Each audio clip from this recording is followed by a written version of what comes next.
Hi, I'm Wayne Street of Messengers of the Cross, and welcome to another Hope and Encouragement. Today's title is The Will and the Cross.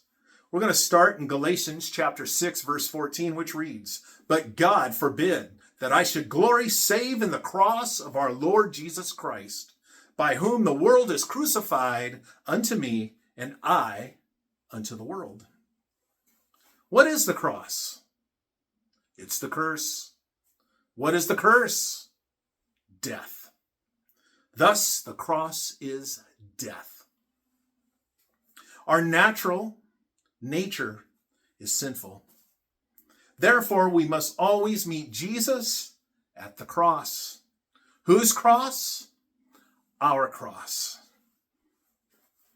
Matthew 10, verse 38 reads, "And he that taketh not his cross and followeth after me is not worthy of me." Something special happens at the cross. God comes to the cross by choice, man by the curse.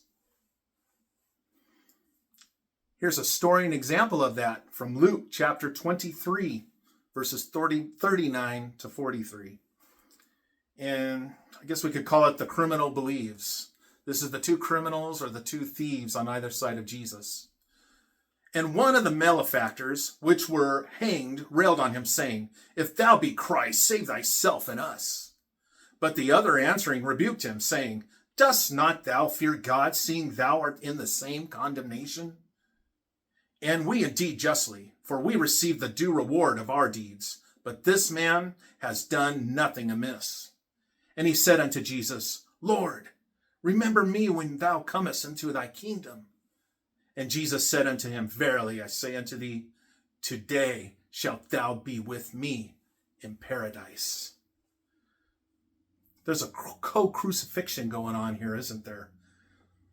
Notice, there's a co-crucifixion that goes on back in Galatians 6:14 for us, just like this story here, and in Galatians 2:20. Jesus is there dying for us. But when we meet Jesus, something has to die. And what is that? That's the curse. And what is the curse? Romans 6:23 tells us the curse is death. The wages of sin is death. We are born in sin. We're born with the sin. Adam is fallen. Eve is fallen.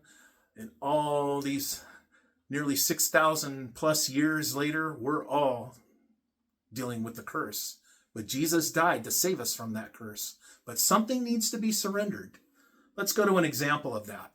And this is the hope and encouragement of today. Jesus gained the victory over self. And how did he do that? Here's the Bible verse. The Bible verse is in Matthew 26, verse 42. Jesus is in the Garden of Gethsemane. And this is what he's praying after he went back and forth to the disciples. This is after the second time he goes back and he's praying.